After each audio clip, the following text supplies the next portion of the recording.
7:03 p.m. Thanks for leaving time.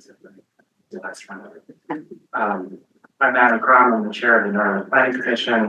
This is our April meeting. We could just go around the table and announce ourselves, their name for the record for attendance. I guess we can start with Heidi. Heidi Woods. I'm Mike Norbush, Montgomery County Planning Commission. Adam Schatz, Community Planner, Montgomery County Planning Commission. I'll be working with. And I'm sort of a bridge here because I've been occasionally attending, so I'm going to introduce Adam to the Planning Commission. I'm like a wingman on the training flight here. Yeah. David Greenberg. I'm Adam Crum. Brian Kinslow. Aaron Graves. Jennifer Anacombe. Ralph Hirschman. Hi, Emily Pizzano, I'm the assistant manager. Great. So, what our agenda? So, in the order on the agenda, the first thing that I have is the chair's update. Don't have a lot of update except to sort of fill you in on something we put on the agenda tonight for transit-oriented development zoning. I think right after our last meeting in March, I got a phone call from the member of City Council about a parcel that was potentially going to go to sale, which is the former Baptist Church on Homewood Avenue, which the church has been torn down and the site is vacant. The property had previously been approved for an apartment building, and the owner was telling members of council that he was ready to sell it for single-family homes as a 3-lot subdivision for high-end homes to a builder from the neighborhood. And that prompted a discussion about one of the things that the Planning Commission was asked to look at by the Borough Council was ways to increase the diversity of housing types, the more the availability of housing, particularly housing that would be more attainable to a wider range of incomes. So, because the median sale price on a lot of housing in the borough is quite high, especially per square foot. And so that they asked us to look at that, I think last summer, and there are not that many undeveloped parcels in the borough that are truly vacant, especially of any significant size in the higher density parts of the borough. So the question is, are we keeping up with the ability to have more housing types? The parallel issue is that, right now in the borough, is it easy enough to build an apartment building? Is the question of what does it take to build an apartment building in the borough? So that site had previously been approved for a 20-unit apartment building. Permit has lapsed, and since then, some relatively minor zoning changes have been made, but they're such that the original project might not even be permissible today by right. And then the owner said basically that it wasn't enough housing units to be a viable project. It needed to be more housing units in the original plan, or else single family homes. So what changed in the zoning were things like how the parking was calculated. Not sure, it may have introduced visitor parking requirement if it wasn't there. I'm not 100% on that, or it may have just been how we calculate street credits and so on. So it's not a big change, but it's enough that when you're really struggling to meet all of the code requirements, it came out. So since that time, there was discussion of what should we do. So I did go to the last work session of the Borough Council. I provided a brief letter on the potential to examine transit-oriented development zoning for the borough of Narberth, TOD zoning, we'll call it, with the intent really to focus especially on the housing component of that, if you will. And that is building on the work that we've been doing. So for example, we hosted an informational presentation by Penrose Properties that is an affordable and attainable housing developer and a senior housing developer in Pennsylvania. So they gave us a presentation on some sample projects, timelines for development, and also some of the issues and impediments to developing affordable housing or attainable housing. And it's a background on sort of how much housing was available versus what the demand was. So they identified things like, well, setbacks, you have to have enough build a feasible site plan for your project. And they identified parking, that if you have too many parking spaces required, again, you can't fit your project or it becomes prohibitively expensive and will no longer be affordable. And they identified height limits as another one, again, related to trying to get a project that's, physically viable for a particular property and so on. So we also know that one of the other challenges is even just with the parking that our zoning code does not allow, I don't think, a two-way driveway in most cases. So you end up having like one-way driveway loops. That was, assuming that's correct, it's done to try to prevent having, big curb cuts that interrupt the pedestrian environment. But again, for site planning, that's a pretty big challenge to work around, to not maybe have just one driveway that's two-way or so on. So a number of issues like that. The Borough Council had a discussion amongst all the members that basically, weighed the issue. Council member Galdini, who's a former member of the Planning Commission, provided essentially a miniature white paper on the topic of affordable housing in TBD. So transit-oriented development is intended to do what it sounds like, which is to take advantage of the train station or the bus system, and the fact that people won't have as much need to drive if they have good access to public transportation. We get a lot of commuters, college students, college workers, and so on that are using the train system. And also that it's compact, walkable, and cyclable, so that, again, you have less reliance on an automobile. But the other strategic goal, so we do want to encourage mass transit use and reduce driving, reduce congestion, reduce pollution, and so on. But the other strategic goal is really to, two strategic goals. One is to provide housing that's more attainable for a wider range of incomes, because purchasing a single family home, for example, requires a hefty down payment, and of course you have to make the mortgage payments and so on. And the other is to provide residents to patronize the downtown and try to shore up the commercial core of our borough. So one of the council members pointed out that in the 1950s, the borough had approximately 5,400 residents. Today it has approximately 500 or so. So we've lost around almost less than 20% of our population. And that may not be due to family size and the age pyramid and so on, but the point really being that, we need customers on foot to support our business community. So we have a lot of goals with working at once, where the idea of transit-oriented development is to take advantage of our strengths and build on our strengths and address perhaps some of the challenges that we're facing with affordability in the commercial core. So we said the council has asked us to provide thoughts and recommendations on this. I think, and potentially if there's any impediments in the zoning or adjustments to zoning that are worth considering, what they might be, and where in the borough does this make sense geographically. And it may take more than one meeting to, address all of the issues if that's even possible.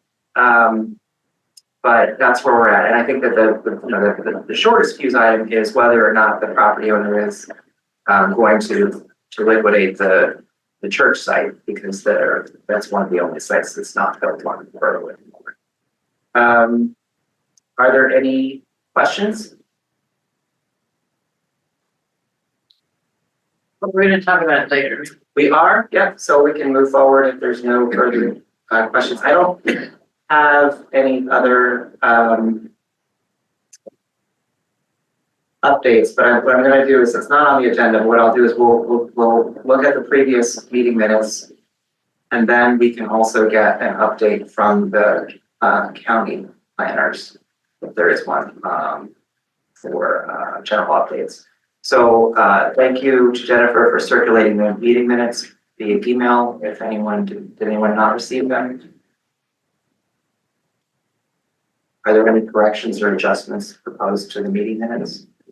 Updates to names of the top. Thanks.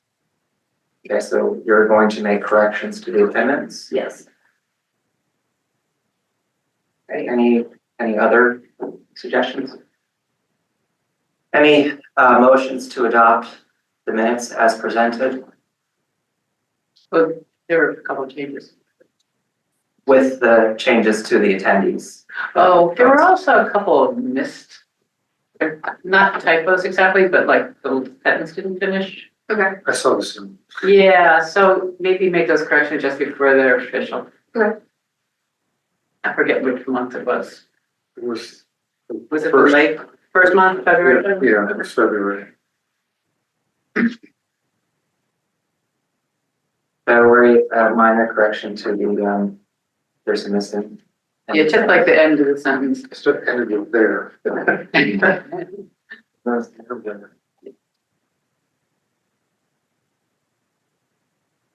Okay, any other,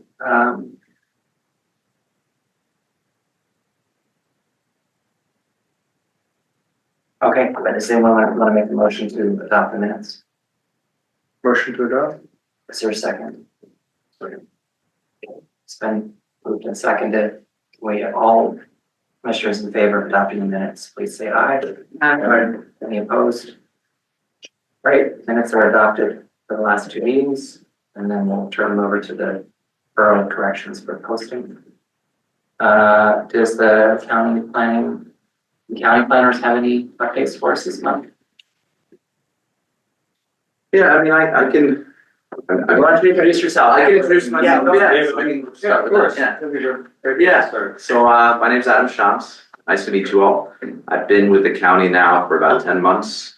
I'm a career changer, so I've worked in different fields before, but I'm very passionate about these issues, planning issues. Looking forward to working with you all. I was introduced to some of you via email about the zoning recodification project. And we do have a meeting Friday, April 18th at 10 a.m. Right here. I do need to schedule a Teams meeting so that folks can come virtually. I don't know if I should schedule that or work with Maggie, but I'll figure that out. Other than that, I don't have too many other things. We're working on finalizing the active transportation plan with Lower Merion. So I've just been brought up to speed a little bit on that. Trying to finalize the bikeway map and things, and we'll be putting together kind of an online web experience and presenting to a steering committee in about a month or two. But those are the main things that I'm aware of. Do you want to share maybe some of the communities you've had a chance to work with? Of course. Yeah, of course. Last town? Yeah. Nice. Yeah, certainly. So I work with Cheltenham. So I've been working on their comprehensive plan thus far. I work in Hatfield Borough, a new community, so a small borough. I've been working on their comprehensive plan as well. I also work out in Perkiomen Township, working on there's a lot of development pressure out there. So we've been working on a lot of interesting projects from senior housing to all sorts of different stuff. But yeah, I was working with Mike in Pottstown too. And I actually today I was attending the Main Street Conference downtown. So all of these issues that you're bringing up today about retail, that they're coming up daily at that conference, and hope to bring back some ideas for you all. Great. I guess probably Tim Stout has shared some of our county resources and news over recent months, but we do have engage.montgomerycountypa.gov website, which is an opportunity for constant updates about new planning publications and initiatives. If you just Google Engage Montco or Engage Montgomery County, you'll find it. And that's a chance, I don't want to step on your toes, Dave, but that's a chance to contribute to the Montco 2050 comprehensive planning process.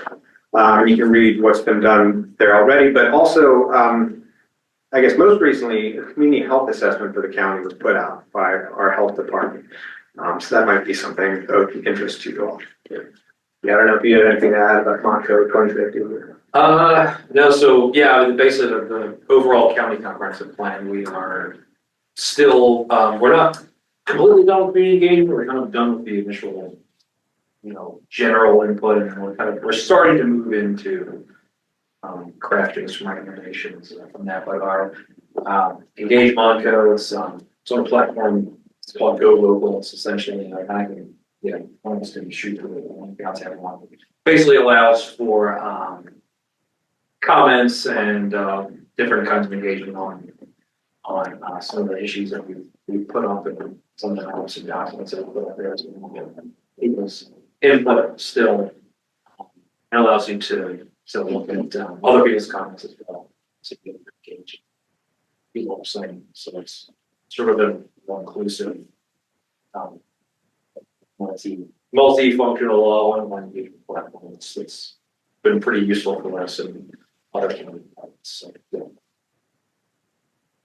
That's about it. I mean, had this might come up later, but we've had Tim Stahl, of course, did the League with Margaret earlier. It was, I think, last year. It was. Some rental numbers and potential for to what extent does the increase in units affect the increase in rent and housing supply. So but that's kind of So what's that about increasing units versus? so basically the supply of rental units and that effect on how much rent increases each year. And we may have found a little bit of a slight pattern where that showed the slowing of that increase potentially with the higher quantity of units built over time. It's just allowing for more units to. You're saying supply and demand have a relationship? Yeah. This shows up in the data or not? Maybe. Yeah. That's basically one. What's the population forecast like? For Montco these days? We're supposed to increase by about 12% over by 2050. So it's going to take us to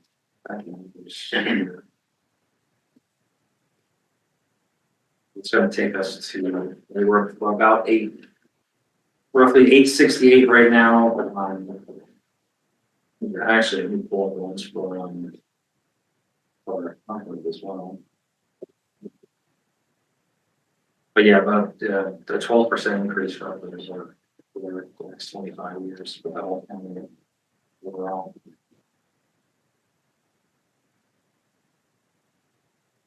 Great. Maybe we should put like a little badge on the borough website about Montco 2050. I don't know, for engagement. Get the link out there. Questions or comments?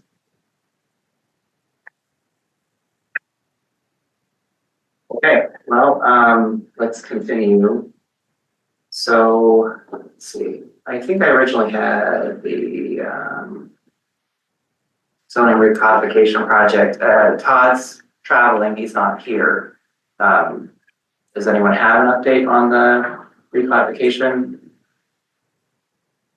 We are gonna have a little work team again on Friday to review where we're at. Well, that's essentially, content neutral. It's a reorganization of the code to try to make it easier to find all of the information. So you're not having to look from section to section as much. All right, so more to come next month. All right, so TOD discussion and recommendations. I put in there 3 broad themes, but you can see how this goes. So one is the discussion of TOD possibilities for Narberth. And again, and how it relates to housing that's available to the community. The second is what zoning code restrictions that we have today may be supportive or not supportive of TOD, and therefore what zoning adjustments would we be interested in looking at if that's the case. So I can forward to you I think I did forward to you Michael Gaudini's paper on housing. So if you had a chance to read it, that was his take. There's also, I could not forward to you all of the research material because some of it was sort of a little too large, but there's TOD guidelines from SEPTA, and Montgomery County also has quite a bit of literature on this topic as well. So with that, I can facilitate a discussion, but I also can just start by yielding the floor to anyone who would like to start us out.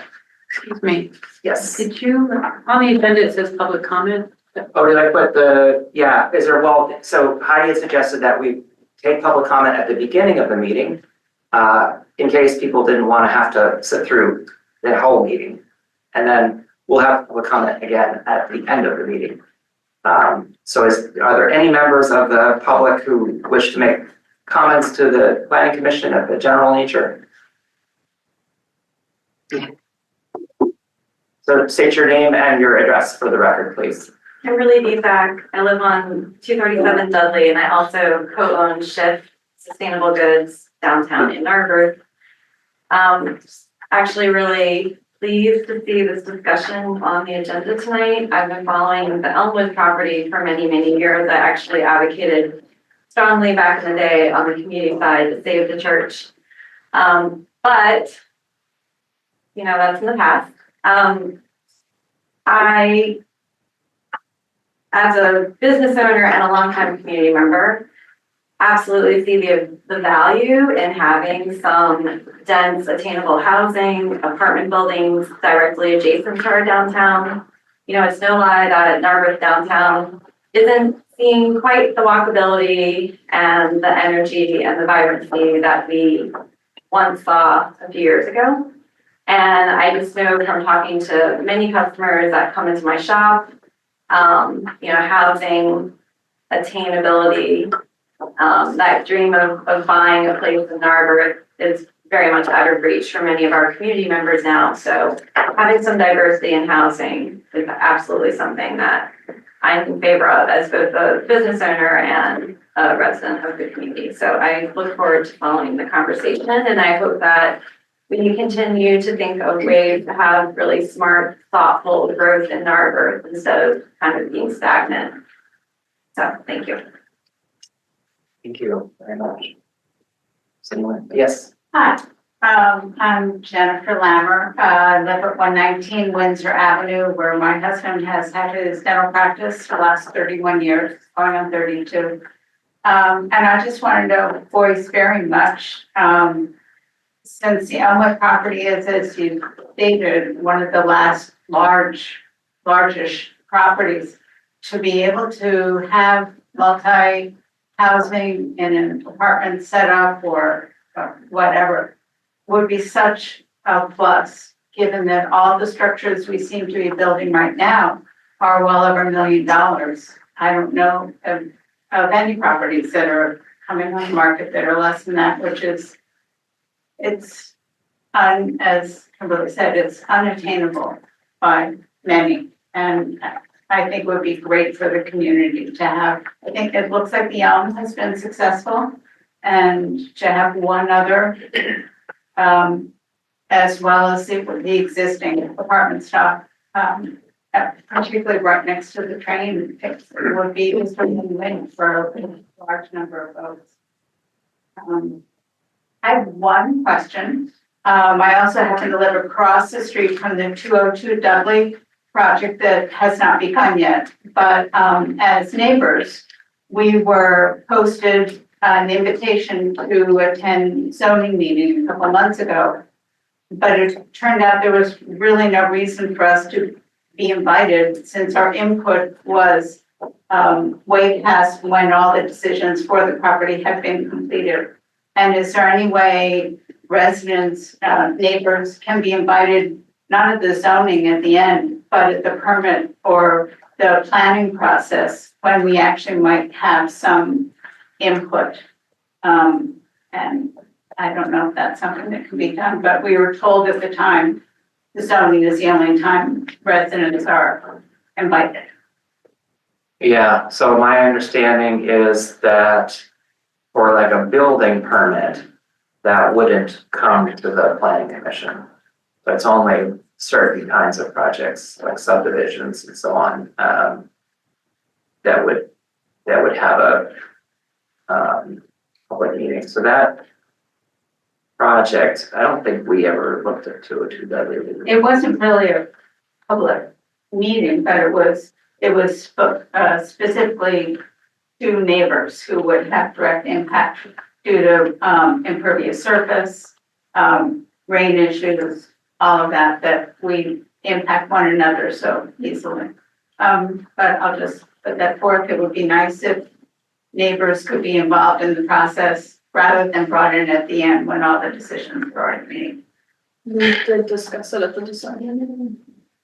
Did we discuss it in the sense that we were discussing? The subdivision.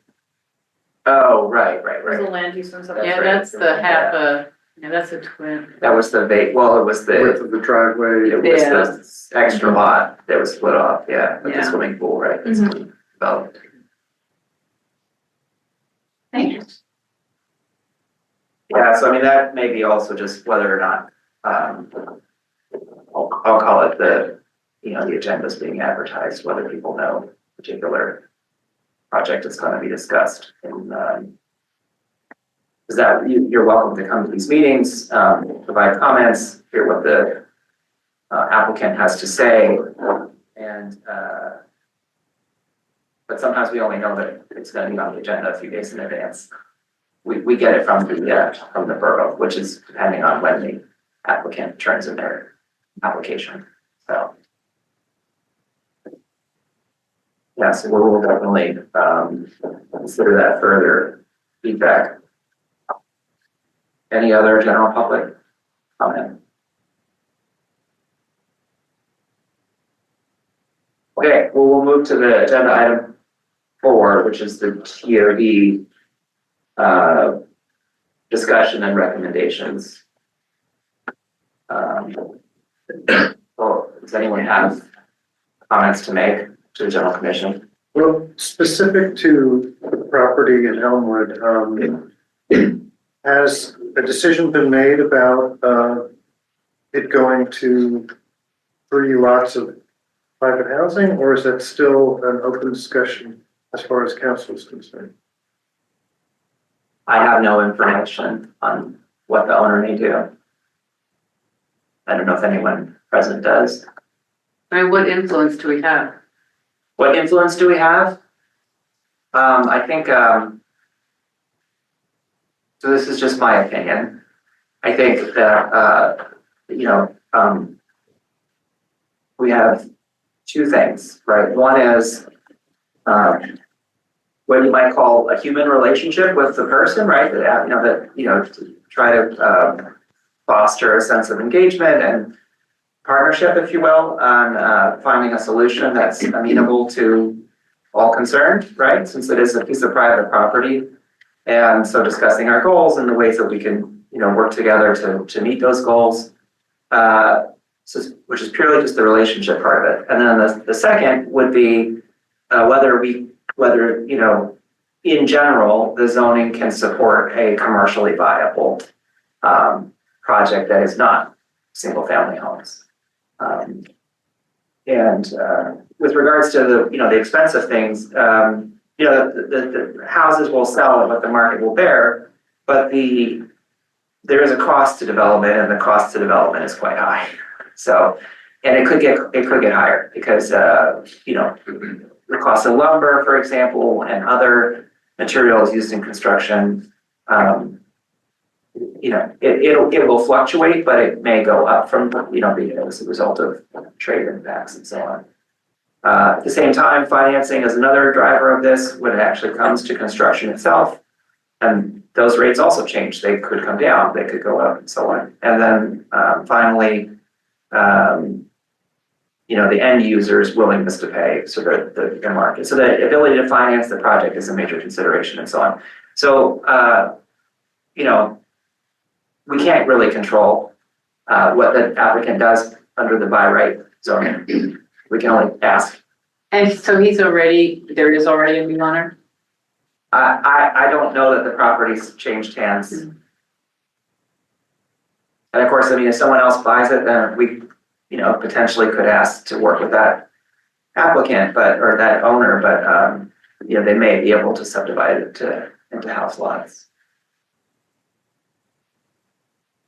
So I will just mention like that, you know, and there's been questions asked, right? So what's the right density for a parcel like that? So obviously if we build 3 houses, with 3 households, you know, you could take the average household size in Narberth or the median household size and that would be the population that would be accommodated, right? I'm gonna guess it's about 4 people per house, maybe it's more, 5, so it's somewhere between 12 people and 15 would fit in 3 houses. Most likely of those, some of them will be children if it's that many people, but it could be, you know, could be anybody of any age or any background.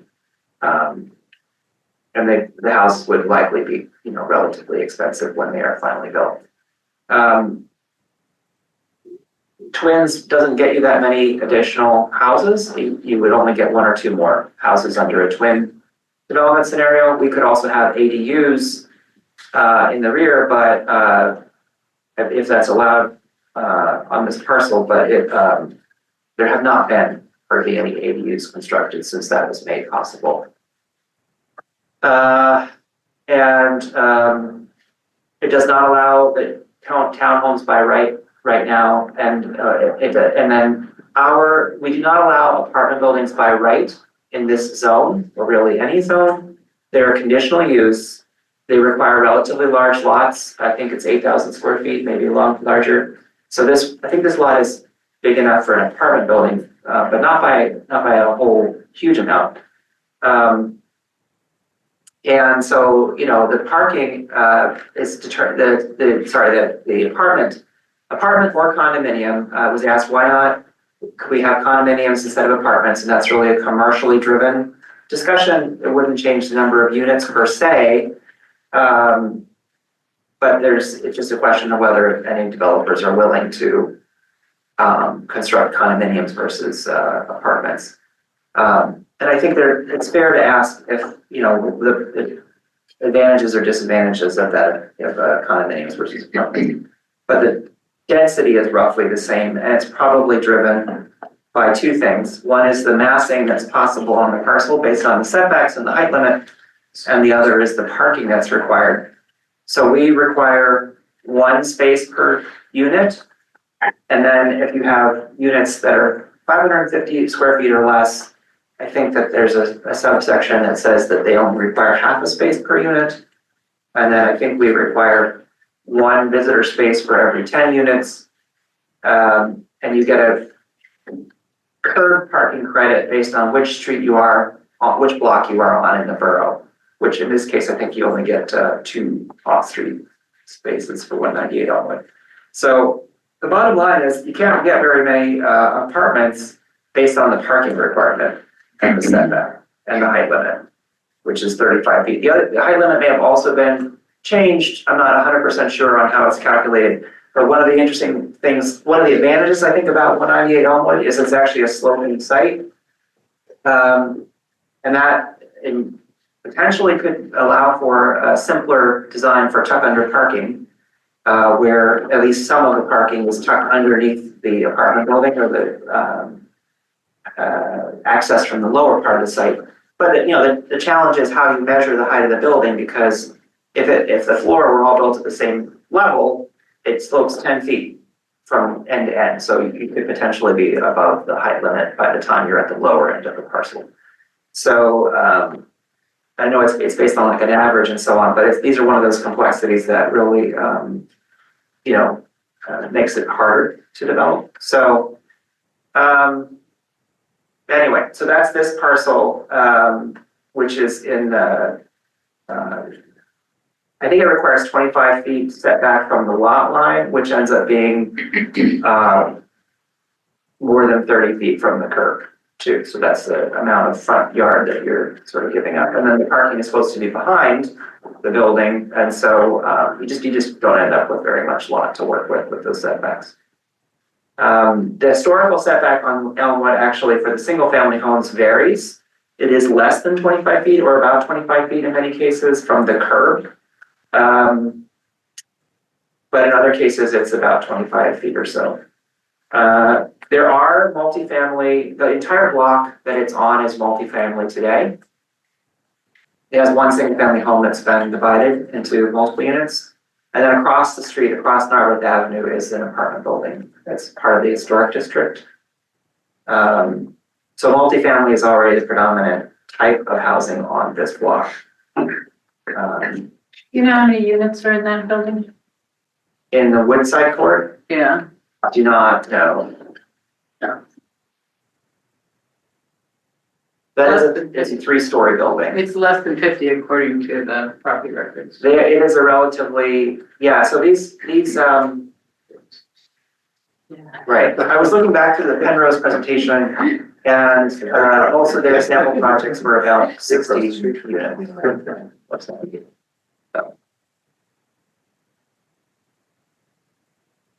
So one of the things I noticed when I looked at the zoning map is that for some reason that apartment building across the Narberth Avenue is 3B, which I don't know how that happened. That's an anomaly that should probably have been fixed.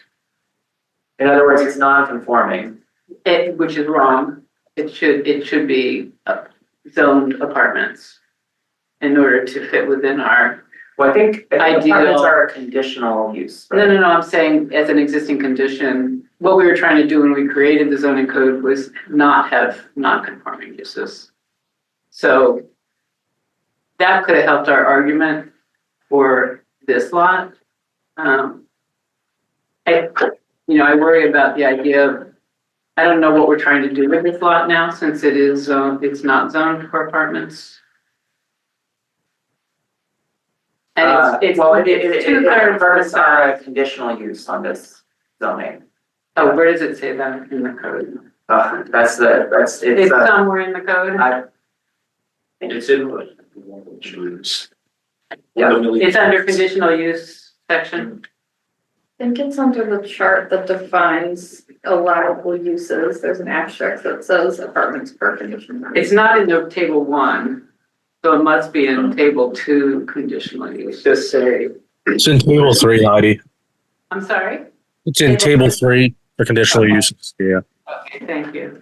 In table 4 lists the 8,000 square foot minimum lot size for apartment buildings in the 4A. Okay. But if it's 3B. No, this is across the street's 4A. Well, the This side church. is 4A. The church is 4A. That's what I knew. That across that street. Yeah, That one. the existing apartment building. Yeah. Gotcha. Thank you. Having footprints. Okay. Apartment, okay. Conditional use. Okay. So. Yeah, I mean, so one of the things that was interesting to me was that the church, didn't really comply with the setbacks either. It was set to the rear of the lot, but it was, it did come much closer to the street at places than 25 feet. And then,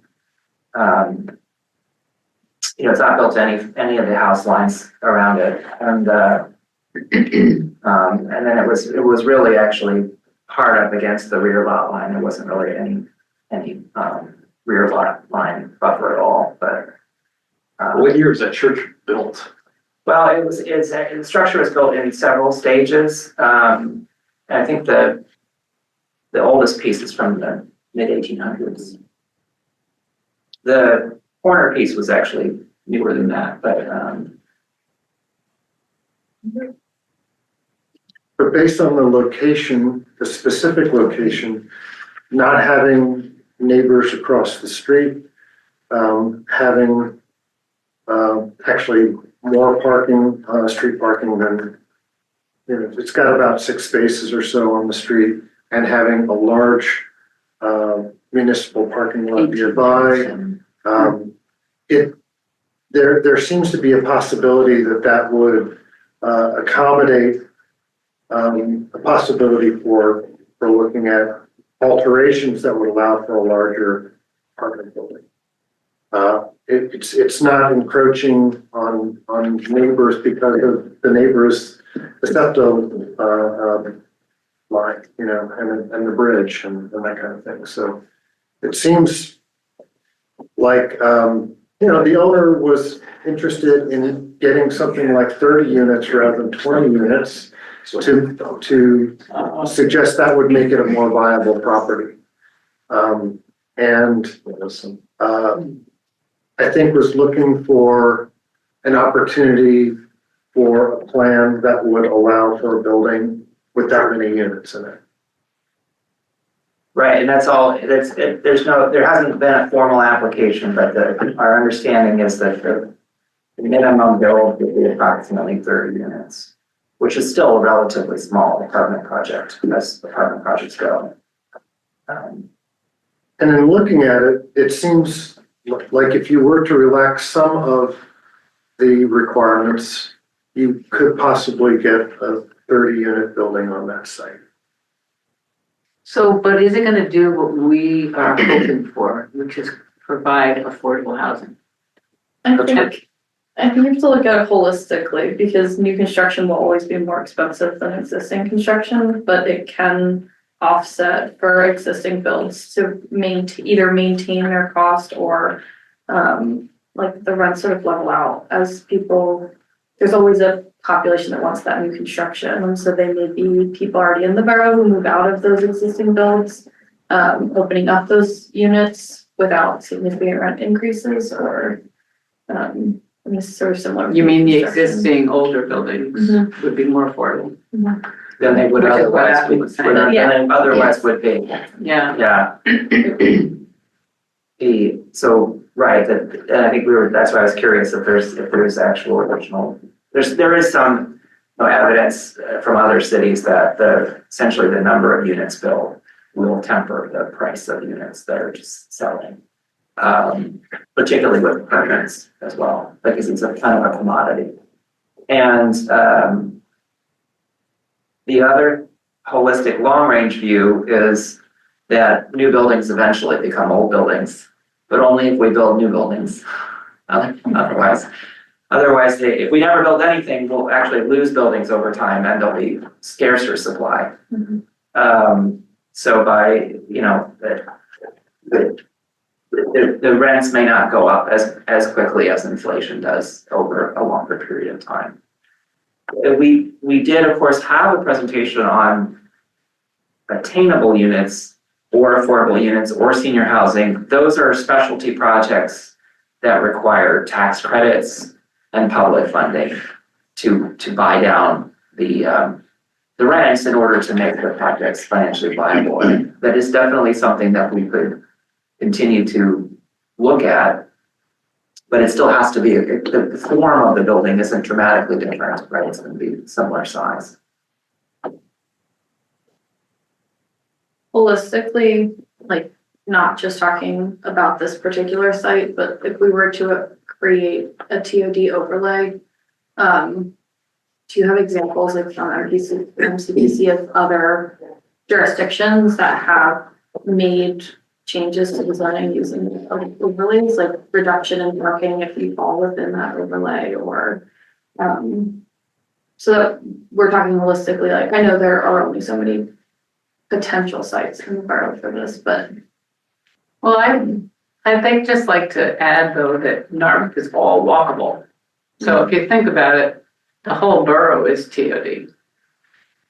I mean, we got Montgomery Avenue, the buses. I mean, I don't know whether the bus routes are gonna change, but nevertheless, I mean, no matter which direction, I mean, I don't know where. I mean, from the farthest section of Narberth, it's easy to get to a train or a bus. Yeah, so we, for this purpose, the town is relatively walkable. So then it's just a question of, I think, the density and form that's appropriate for different parts of the town. The bus route, by the way, is, my understanding is the bus route will stay on Montgomery Avenue. It may not come through on Haverford anymore, but so far, that's subject to change if SEPTA doesn't get enough funding, but we will probably still have the bus route on Montgomery Avenue. And then Montgomery Avenue is still only, you know, less than a 10-minute walk really from the train station. Lansdale has, don't they have a TOD? did Ambler just? Yeah, I mean, the first thing I mentioned is we do have a model ordinance, transit-oriented development model ordinance, and it looks like, the print date of that was 2021. And you can get to that on our website under publications, transit-oriented development. There's also a series of walking tour brochures that we're publishing related to that, and number 3 or 4 just came out from Glenside. And just showing examples of different topologies in the model ordinance. So yes, and different municipalities have their own TOD overlays or TOD zoning. Lansdale does have their relatively new zoning, which was adopted about 6 months ago, or maybe a little longer, for the downtown overlay. And I'm spacing on the exact name for that right now, but it's on Main Street and Broad Street, near their central of their 3 train stations that are in the borough. But yes, there are a bunch of other TOD municipal zoning ordinance examples in the county. The only one that came to mind for me immediately was Ambler, just because that's where I work. And Yes, that's one of the newest ones. And they kept it relatively restricted to the area that they considered the overlay, really just like 1 block on either side of the rail. But the total TOD overlay included those like parking height, density requirements for design, standards of allowable uses. So there was a pretty comprehensive outline instead of just parking. Right, and that was one where SEPTA worked with MCPC, Yeah. with the borough. So it was a real collaborative In the effort. hopes of a future. And they had specific properties in mind as well. Yeah. Yeah, well, and I think for specific properties, we might have specific properties in mind as well. Yeah. Like, in the sense that there's vacant sites or sites of opportunity, and then there are likely transitional sites that will likely face development applications in the next 10 years. Or could, right? And so we try to get ahead of that and in terms of shaping the outcome. For Elmwood, do we have a sense of what the height and parking would need to be for the 30 units? So I went ahead and I did like a kind of a carrying capacity, if you will, analysis. And I mean, but you know, it's only 1/8. I think you can get 30 units in 3 stories. But if you think about it, that's something like 8,000 to 8,500 square feet per story. which will fit on the site, and I think it'll fit even under the, the building coverage requirement. It's very close to it. But in order to make it really work, to get a floor plate that big, what I would suggest is you move the building towards the street. Because right now it has a really big front yard and it's just essentially grass and berm, and the original site plan was just essentially a berm, a big berm in front of the building. And so if we move the building closer to the sidewalk, so I as a compromise, I had it at 18 feet from the sidewalk, which gives you, we essentially have a very small verge and then maybe a 5-foot sidewalk or so. So, and then you would have another 8 or 12 feet to the, 10 to 8 feet to the building facade. And one of the other things that we could think about with quote apartment buildings is that, the facade of the building, like the Elm has, could have terraces or stoops for the ground floor units. So they could literally have walkouts, potentially even front doors to those units addressing the street. So the Elm is built, of course, very close to the sidewalk. And then that gives you room in the rear for the parking lot. And so half the parking would be tucked under the building and half of it might not be, or, roughly. So the dimensions of a typical apartment building these days are roughly 55 feet deep. And so, you get a building that's about 150 feet long by about 55 feet, plus any winglets or things you do with it. And I think that gets you 30 units. It does not get you 30 parking spaces. So you get something like 15 to 16 spaces off street on one level. Or maybe even up to 18, right? And then I think you get 3 on I think around 3 on the curb. So, right, so you're at something like 22 spaces, 21 spaces. And that's where the Elm, reportedly we heard at the council session, probably doesn't, the garage is probably not fully subscribed and so it may be totally reasonable to have less than 1 parking space per unit in certain circumstances, especially if you have a lot of small units. Because the original plan would have had some studios, that are relatively small and they only need half a parking space, I think even under the current code. So I think we can get pretty much all of the parking that the code would require for 30 units. If we change the setback rules. And then for the height limit, because the site is sloping, I think the main idea is that at the top of the hill would be 30-something feet high. But if you hold the cornice at that height, it's going to be about 40 feet high at the lower level. So there's ways you can address that with massing if you want to try to remember that effect. And I have sketches I could show, but that's the idea for that particular site. And to add to that, we also talked about 2-way traffic in and out of the parking rather than 1-way traffic. So there would only be 1 curb cut, not 2. That helps the site plan considerably as well. Yeah, I did like a massing diagram and I did a site plan but it's like, because they're really rough, I almost don't want to show them because I'm worried that they don't have enough.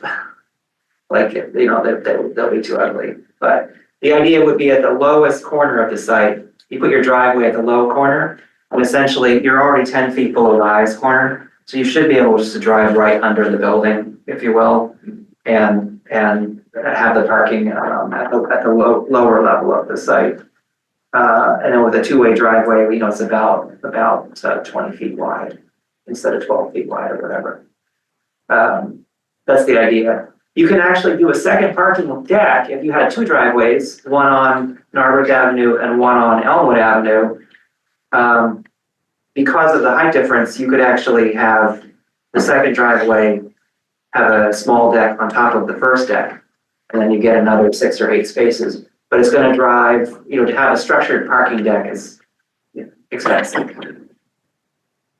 And then in terms of affordability, I think, that's probably the best you can do is the 3-story building with the parking as described. But if you were to look at additional, well, I was wondering, I'm not sure that there's any evidence that supports that, like, density bonuses work well with getting developers to build affordable housing, but you could potentially explore that, you know, if you provide, say, a certain percentage of the units as affordable units, you would get a density bonus, and then you wouldn't require parking for the set aside affordable units that, in order to help them stay affordable, they maybe waive the parking requirement for those units.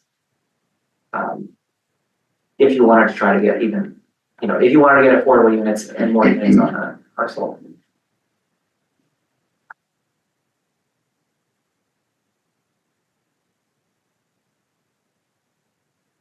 So so I have like, you know, 18 feet from the streets and 7 feet or so from the other lot lines. And that bay windows, balconies, porches, and terraces are, you know, can be within the first lot layer. I think the real question is if this property doesn't work financially as just a normal apartment building that would fit within our zoning requirements, what incentives might there be for, I mean, we talked about it briefly.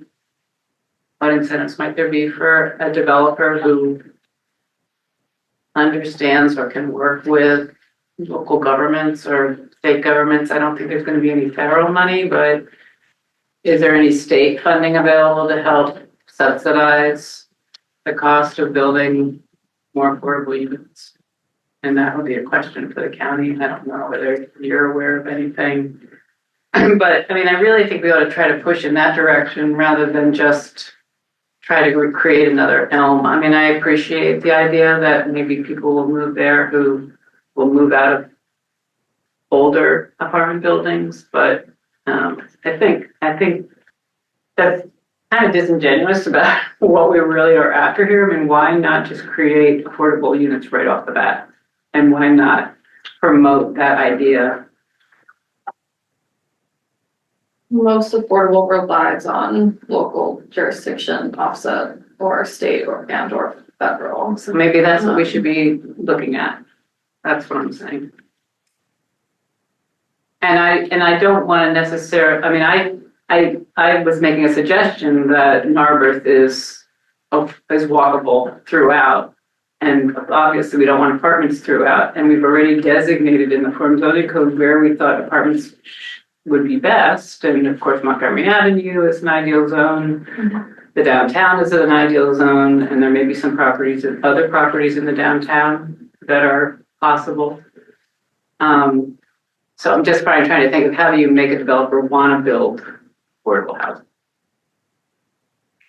Unfortunately, I think you have to subsidize it. That's not unfortunate. I'm saying we should assume that that's the case. And how do we get there? Most of what I've seen is pilot programs on the real estate taxes, but I understand Norbert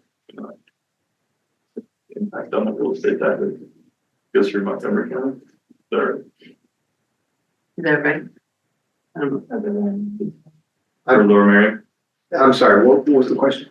Through, I've seen pilot programs, like New Jersey had one. Came in lieu of taxes? Where you reduce the amount of real estate taxes, they gradually phase in over time for 10% affordable units, effectively subsidizing lower real estate taxes on the project itself. But I don't know if Norbert has that taxing affordable. Yeah, Probably go through Montgomery. I think that has happened in the county. I'm not well versed on that, but I think that has happened in certain locations in the county. But yeah, that's something that we can look into. I mean, I think we should. I've seen it that way, and I've seen it through LIHTC, which is credits coming in. Well, and there's also that program, what's the, It takes forever. Yeah. the developer incentive to make sustainable or green upgrades. Not, see, in this case, it would be an upgrade, but if you make a building that is green, That lead certified or something like then that. there's a CPAC, is it called CPAC? Oh, yeah, CPAC. CPAC. Right. Yeah, that has been used sparingly, but it's for pretty significantly sized projects as far as I know. So this wouldn't be big enough? Yeah, I'm gonna have to take another look at that, but It's not gonna subsidize. It's not subsidized, that is just a low interest loan that Montgomery County is party to. And that's significant. That's a significant help. Yeah, but it's not really, it doesn't really come within the ability to, let's say this, there's no, it might be a slightly lower rate. In fact, it's not really a lower rate, so it's not gonna really impact the rent, the lease coverage through C-base. But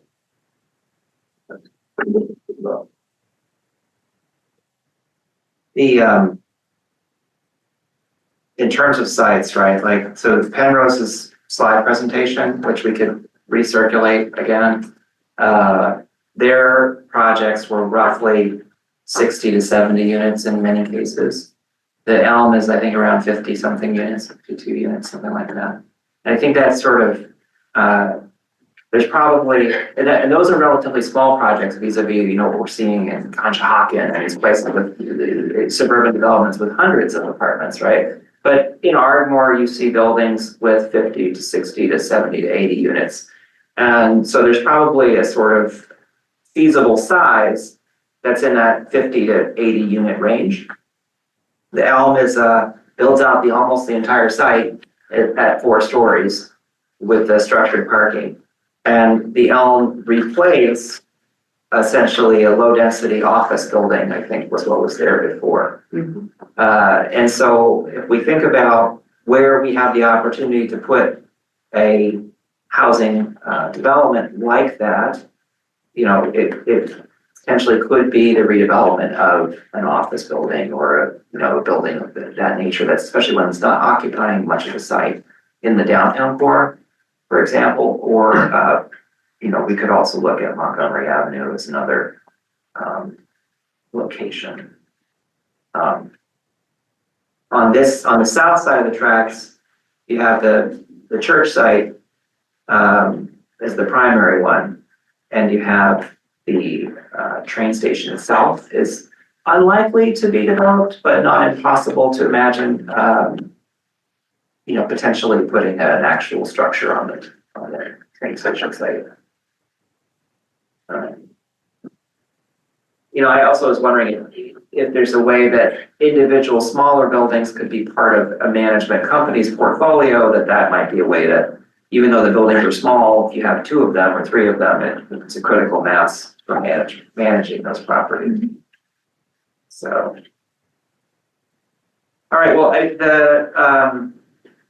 so I think there are 2 separate issues. One is pursuing affordable housing as a project, and what the incentives would be, how we would go about, I guess, pursuing a developer that would be able to put together a package. And then the other, though, is that we still have to have the zoning to support it. Right now, we don't have any apartment by right zones at all.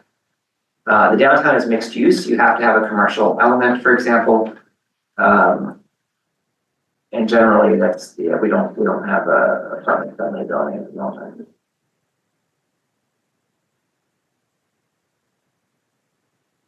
Condominiums.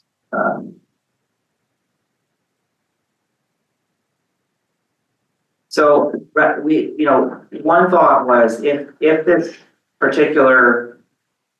we work outwards, right, from the train station, there's the Elmwood block, which is of a different character because it's not in the commercial, there's no businesses right now on that block, so you're not looking for necessarily an increase in mixed use. And you could look at just potentially allowing for multifamily apartment style housing and changing the setbacks to allow for that, and changing the parking requirements to be within the TOD zone to be lower, slightly lower.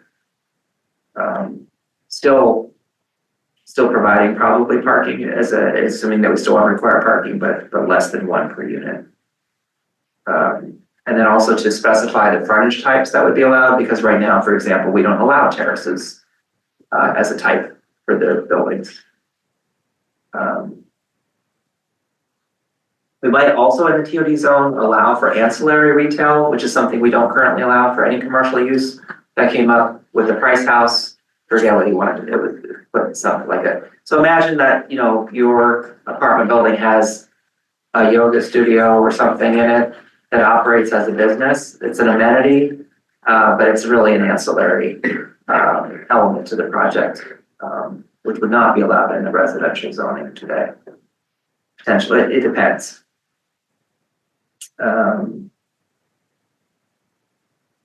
We could specify that the height limit could be calculated based on, you know, with sloping sites to be a little more forgiving. And potentially also allow for architectural features. So I was looking at the Ardmore projects. Some of their projects have, you know, a clock tower. Not saying we need a clock tower necessarily, but again, that is higher than the height limit, but only for a small portion of the building to give it some architectural character and break up its massing. Does anyone want to speak to allowing more than 3 stories? The reality is that most of the apartments we have are 3.5 stories now, with the 4th story being the basement level. There are some buildings that are basically 4 stories, but you know, 3 stories is very common today.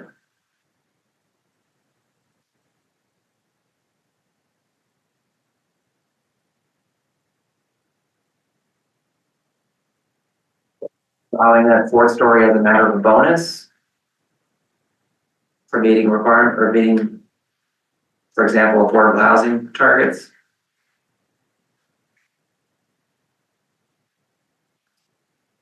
I mean, I think from a cost perspective, on tighter sites, in order to achieve the unit offsets, we may find that the achievability of a project needs the 4th story. I think that it could be with a setback so that it's not just a 4-story vertical plane, or offered through a bonus, whether it's increased density, rent relief, other program incentives, that would allow for like workforce housing, which is kind of the 80% to 110% AMI, more easily than true affordable. I think in a defined area, initially there may be a lot of pushback just because we don't have a significant amount of 4-story, but over the next 10 to 20 years of redevelopment across the borough, potential to redevelopment, it would all start blending in. And it is that height is it is common near us. I did provide to the council, the Marion Manor apartments are sort of 3 stories, but their maximum height is 4 stories. That's the next train station down. It's also a good example. That's a courtyard building, which is not really a practical typology anymore. But the thing about it is that it's essentially built 7 feet from all of the lot lines, and it makes a U around the courtyard. So it has no real setbacks anywhere. And then all of the open space is in the center of the lot, not on its edges. It's literally like, you know, 7 feet off of every lot line. But and because it's sloping, it has a variety of heights, and that's also not that, by the way, that building I suspect is built with a number of stair towers, like it's essentially a bunch of little mini buildings put together, not with a central elevator core. So, you know, the other question is whether, I'm not sure we can even build walk-ups anymore, but usually now we have to have an elevator. So we have to have an interior circulation system. There are workarounds in the building code to allow for walk-ups. It depends on the number of units and the height and accessibility, availability on the 1st floor. So if we have an accessible 1st floor, for example, helps. Yeah, and it's typically more for like townhouse style multifamilies. That's with multiple entrances and an accessible ground floor under a certain square footage per townhouse with legal separation, you can get a town elevator. When we look at housing more generally for the borough, we can look at the typologies and whether we want to allow things like quads, which is not a defined, I mean, we have multifamily houses, but there could be, some subtle changes to the single family zoning, but, or single, whatever we call it, the, single house zoning, but, with the I've been trying, but the apartment building, it like always gives you the much higher, number of units on that given piece of property. The, fourth story, so so Jennifer started saying that we may want to leave room for a fourth story just for economics, that there's no other way, but then we could set it back 9 feet from the facade, and then essentially what happens is when you're walking on the sidewalk, you can't see the fourth story. You can only see it if you're far away because of the angle that you're looking at. It actually is hidden from view on the roof. And then that can potentially create the terrace on the roof as an amenity for the unit, depending on the actual design. This be subject to hard review. There, No, it's already gone. We don't have like design guidelines in that way for new projects in that. It's all under form of code. it's all about It's mostly for that kind of. But there could be future property under a TOD that could fall under hard. Yeah. Right, well, that's certainly a concern, that if we start saying that you can do certain things if you're going to do affordable housing, then that it makes all of our historic structures at risk. Potentially. So I think if you're really careful with that. Well, in theory, you have to get a certificate of appropriateness, right, in some cases, and. Yeah, that the council can decide that they're going to move ahead regardless. Well, sure, but it's representative democracy, but yeah. Yeah, so that's the only thing, I think, be careful what you wish for. Well, so there's some urgency, I think, on this particular site because the owner seems to be all of a sudden interested in either selling the site or developing. And I think we want to say that we're open to the possibilities of arriving at highest and best use, which is likely an apartment building in this location. However, the more expedient thing to do is just sell it and put houses on it. And I think if we put too many stipulations about what to do and how to get affordable housing here, and this particular property, it's just going to go to residential houses because that's the path of least resistance. But I don't think you can cherry pick a property and say, these are the rules for that site. I understand. So, I guess the other thing I'm wondering is if we go back to the idea of a roundtable discussion with this property owner, what do we want to suggest? What are the options? The 3 houses is option 1. If you go down from there, what if he made 5 cottages or 6 cottages? That's that's better than 3 very expensive houses. Now you have 6 moderately expensive houses, probably. So the cottages on Rockland are going for, they're being marketed at $1 million each. On Rockland. That's the Marriott. Oh, the Marriott, yeah, really? Yeah, one of them I don't think has sold, but yeah. So they're built already? One of the 2 is on the rear on Rockland is almost done. And The other one is not that's started. 5 houses on that site? No, It'll be 5 total. 3 or 4, 5 total? 5. So existing on that street on Elmwood, and Mike and I just walked by it, are kind of like quads. Yeah. What do those go for? I have no sense. Those apartments? Yeah, those are apartments. Yeah, not Are they apartments or are they twins? Are there more than one They unit? look like twins, but I saw 3 units. So Per side, yeah. well, that's a good question, but they're apartments, so they're leased, they're rented, they're Yeah. not. Because I could see that going on the Elmwood site too. Absolutely, yeah. And that fits right in and Mhm. maybe. So I mean, that's push it. but I think that the issue is that, right, like we talk about the highest and best use, and Sure. then we talk about the economics. So we want to work at two dimensions, right? The first one is the apartment building probably has to have a minimum of 30 housing units, which will accommodate something like 40 to 50 people.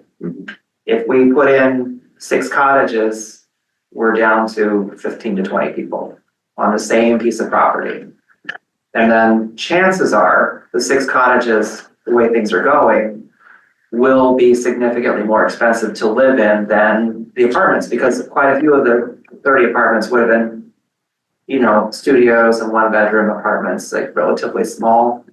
The houses will not be 1-bedroom houses, right? They will be, even if they're small houses, they're gonna be significantly more expensive. So I think the apartment building gives you the best chance to provide the smallest units that houses cannot provide, except as maybe ADUs, which doesn't seem to be happening very much.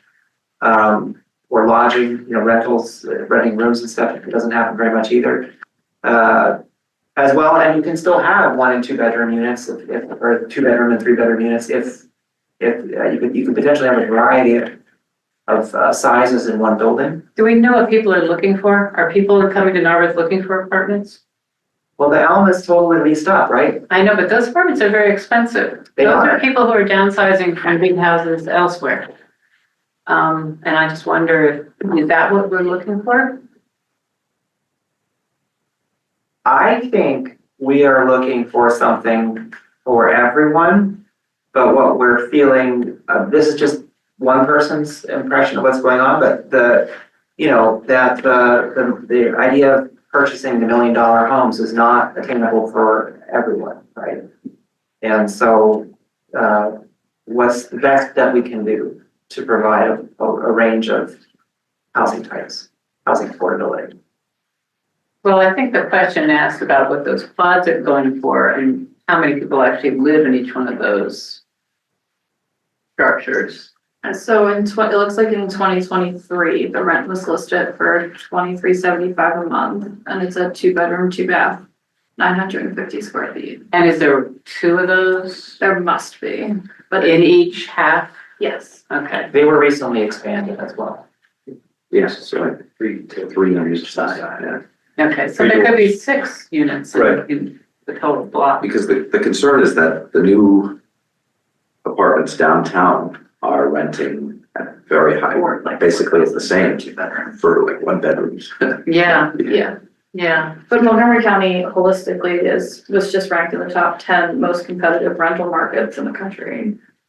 So there is sort of that financial piece, like there's the what does the borough want, and then there's the what are people looking for. Competitive in that there's more people than More apartments? people looking than, Than apartments available, but is that because the rents are so high? I mean, I mean, that's what I wonder. I mean, it's just one of the fastest moving markets. And I think some of it has to do with cost of homeownership holistically across the entire county. But the Philadelphia suburbs was just ranked in the top 10 as most competitive rental markets. Just want to also underscore what we were discussing earlier, the idea to have more people walkable to the urban core. Like it, you know, no one thing is going to be a silver bullet for any of these issues, but we want to like think about like essentially all the building blocks that we can bring to bear. Like the TOD could provide higher density with smaller units, and then the continued review of the recodification of zoning and the future conversations about updates to the zoning code could allow for a change in technology for townhomes or homes. Smaller, Quads, whatever. right, smaller Triples. allowable square footage, to encourage smaller new construction typology. And also maybe even small subdivisions, right? So our minimum lot sizes are very large. They're very large, which is why the average new home construction is so large across the borough, because you can, right? Well- The developer's gonna build what they can. It's a The large maximum. lot, yeah, and then, right. well, that's why we came up with the cottage. I mean, yeah, because in the past month, there are other questions, like what about this, what about that, right? And I do feel like that is a little bit of a distraction from the art of the possible, right? Since we already had a 20-unit apartment building approved once. Now the question is, could we get to a 30-unit apartment building to be more viable, right? Well, I think we've already said it could only be done with an extra floor. No, I think you can do 30 in approximately 3 floors, certainly like 28. But I think it's fair to say that allowing for the 4th floor potentially gives you a way to deal with, if this is not, if it's more cost effective, for example, to just skinny up the floor plate. Larger amount of unit typologies. So I think I started sketching it out, and it's like most of the units have to be efficiency studios and 1 bedrooms to fit the 30 on 3 stories. But if you allow for a setback or a partial 4th story, but restricted the amount of units still, then you could say 30 units, but you end up with 1 bed plus den or 2 bedrooms, which then allows for the opportunity for like families to also take advantage. And then we could, I started looking around the country at other projects that provide like very small single family homes. And the issue, like very small homes to be more affordable because the construction costs are lower. But the way that's being done is extremely small lots. I mean, it's not small in the sense that we have row homes, right? On lots that are probably 16 or 20 feet wide or less. But think that size of a lot, but like with a detached house, and then lot coverage very similar to a row home. So you're really you're not dealing with these big yards and setbacks and large houses that would be very, very tight. You could the TOD overlay that allow for the townhouse development style in districts, zoning districts that don't currently allow for it as a secondary alternative. Yeah, like over by Narbrook Park. Mhm. There were townhomes or like I don't know what we call them, but I mean, even Elmwood would be, it's not the same density as a 30-unit apartment building. It's definitely larger than 3 single family homes, but the length of the lot would allow for a significant number of townhomes with walkout and would be graded for a driveway entrance for rear parking for the townhomes. right. So if you have approximately 140 feet of frontage, right? Maybe 130 for townhomes, but something like that. Have you considered that maximum unit sizes for apartments? Try to target future development towards something more affordable? Well, I think we have the opposite problem, that with the constraints on the building, we end up with, to get the count up, you end up with very small apartments. And then we discussed this, I think, at some point, it is that there may not be a business incentive to provide extra bedrooms because each bedroom rents for less than the first bedroom does. So that's actually, I think, a national conversation around apartments and for families. That if you wanted to have a comfortable apartment for several children, that's a type that's not necessarily being widely built. And then the scarcity of those units also then allows them to be bid up, right? So people who want large apartments, if there's not very many of them, the price is high. Well, to that point, for like a holistic overlay conversation, it may make sense in this borough to have maximum unit caps, because that was one of the conversations that came up with the 230 Haverford was the size of the units because of the parking count restrictions. They are very large unit technologies. So those apartments will rent for the same as what the home does, probably more because it'll be new construction instead of slightly older. When 230 Haverford is built. Right. I mean, the other question though is like if we were to, push ahead on a TOD, at the rate that project is moving forward, like what would the owner of that property be allowed to then turn around and do by right in the overlay as an as a change to the design? And would that be for the better, like allowing for another, like a 3rd story, or I'm just putting it out there, like the permits haven't been pulled yet, so. if we make a TOD and it encompasses that property, it could allow for. For the, I think for some, in some cases, we might want to spend a little more time Yes. on the specifics. And then south of the railroad tracks may be a simpler area because it's, if we say that it's primarily about residential development, maybe with accessory commercial, you know, as opposed to the downtown, which is currently mixed use zoning.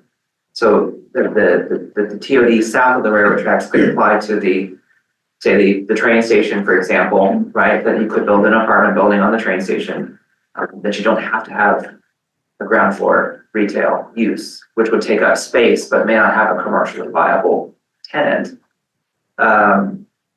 And then essentially the block amount where that's already multifamily. And then, as was mentioned, you can't tear down the historic apartments. One of the apartments on South Narbert is actually not historic. The one on Rockland, I think, is not, and it is not considered historic. It's built after 1945. But there are several apartment buildings already on South Narbert Avenue. Which is 3 stories. Correct. They're like 3 and a It's a half. garden and they're pretty short space. Yeah. Compact. And then, so again, like if we wanted to allow a TOD overlay for the south of the railroad tracks that allowed apartment buildings by right, or and we potentially other types of multifamily as well by right, we could potentially, you know, discuss subdivisions that would allow for essentially higher density is really what you're suggesting, but with, you know, anyway, higher density subdivision. But the parking, for an apartment building would anyone be comfortable with it's half a space for every 550 square feet apartment, but would people be comfortable with lowering it from 1 space to 0.7 spaces for other units? Wasn't the desire to have people use transit, so less cars? Is anyone not comfortable with that ratio? I think the intent was that we would actually, that eventually this kind of discussion would go through the county planner to assist with this, right, the technical discussion. I would suggest that we waive visitor parking requirements. It's across the street from the train station, and you know, it is possible to park in the town. You can find a spot. Right now, we have a 2-hour limit. I forget if this particular block has I bet it has a permit parking sticker, so visitors can only park for 2 hours anyway before they get a ticket, potentially. During the day. Permanently, I think it may be premature, but ideally we would exempt affordable housing units from parking requirements. I know that people may still have a car, but the idea being that, again, the cost of providing so much parking is part of the problem with keeping to building the apartments in the first place. And then ancillary retail or commercial, if we want to allow a small amount of commercial within a residential project as an amenity space or amenity business, that also be exempted from parking. And that instead of our current off-street parking formula, that we just consider however many spaces are legal on the street frontage, that they get either the current formula in the base zoning or however many the frontage actually accommodates, whichever is greater. I think my only comment would be the waiving of parking for affordable housing units. I would just want to see what's being done in other jurisdictions, because I know on the design side, we found the company I work for that we actually end up needing to provide more parking because they have more vehicles to get to their jobs than the market rate income. Yeah. I mean, like it could offset, right? Like you could say the 0.7 and then find that people at the market rate rent aren't using those parking spaces and therefore they are utilized for, but it's an interesting. I suspect that also like not every project is the same. So Narberth in particular has a lot of university, traffic and so on but yeah, it's just that we don't have that many large parcels to deal with. I think we also will need to define what we define affordable on the overlay. Is it 80%, which then may be able to get more easy access to county funds versus, or be able to offset the cost with the rental market without needing additional funds? Or is it true affordable, which is under this, like 60 and under? Like we could call it workforce and then have it be that 80 to 110 or even 100. 120. You know, we could decide what we want to classify as. We could call it an attainable bonus. Right, but it's like if you hit this metric, and I don't know how it's also permanently kept. I guess Penrose was explaining that there's some way of keeping track of So if they're getting funds, they have to report back to the state, the county, whatever jurisdiction is responsible for the funds, and then a copy of the report goes to the local jurisdiction for review. If they're not receiving funds on the project, then the borough would need to be responsible for reviewing an annual report showing the income percentages, like the income rates per apartment for the designated affordable or attainable units. So there is some complexity. So there's a complexity to it. I mean, there are home funds available at the county level, but they typically are awarded to larger developments to help offset the cost of the new construction. And larger developments, like larger affordable housing. I would also suggest for the parking that like with the setbacks, that the setbacks will need to be relaxed in order to be able to do site planning.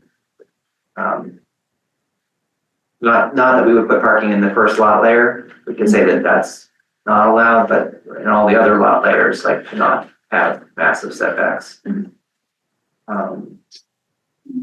we could also put in screening requirements as a mitigation step for screening for parking if we wanted to do that as a way to mitigate the presence of parking. Also, this is optional, but we could, to this notion of different types of density, allow for smaller apartments on smaller lots. I don't think anyone's going to build any, but in theory, you can put, a 4-unit or a 5-unit apartment building. But right now, you still have to have a big lot in our zoning. So we could say, look, if you have, 4,000 square foot lot or something, you could still put an apartment building on it. It just won't be a very big one. And maybe buildings of a certain size, you would waive the parking requirements because it's such a small building. Mm-hmm. And that's also for your walk-ups. I mean, I would be curious to know what would be legal for walk-up apartments. I can pull that and distribute them.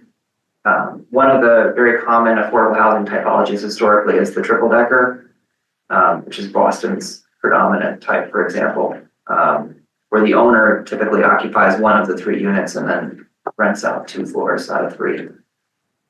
So that does a dual purpose because the owner actually can live on a more affordable basis as well as providing the rental housing. And you get the owner occupancy. Do you currently allow for duplexes, triplexes, across? We allow, I think, duplexes. There's a multifamily house type. It's not like a Boston triple decker though, but I forget if it's only 2 units or not. No, it could be up to 5. 5? Yeah.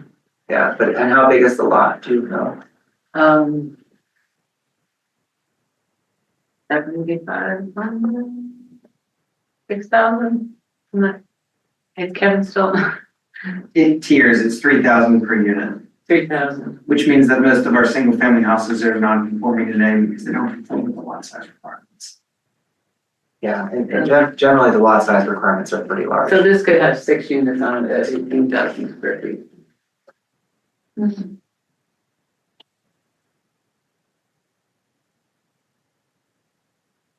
All right. So we have to review, we discussed the, final note.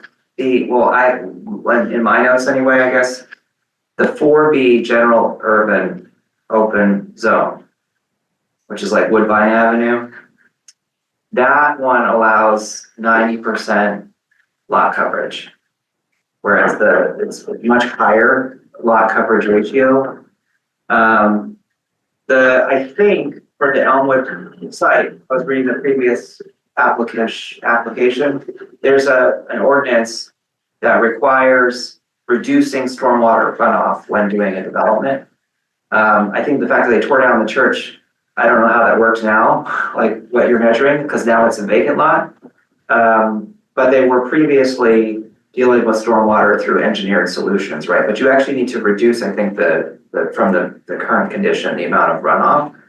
But that's an independent calculation, if you will, from, say, lot coverage. There's also an impervious coverage. Impervious, you can use some impervious pavement and stuff, but I would suggest that we think about relaxing the coverage ratio in a zone where you're allowing apartments in order to be able to fit the apartment building on a small lot. And there's precedent in the borough for these kinds of lot coverages already. Does anyone disagree? No, I think we have to be careful. I mean, we have to be careful about just allowing mass. I mean, the step backs are important, some open space is important, light and air is important. I think we have to be a little careful. It's not an urban environment right now. Well, I mean, I appreciate your wanting there's to no get need as to argue many. that point, I guess. But one of the things about Elmwood that is really, I think, exceptional is that it's a single-sided street. It's a single-sided street. It faces the railroad. And so you essentially have a lot of borrowed space. There's not.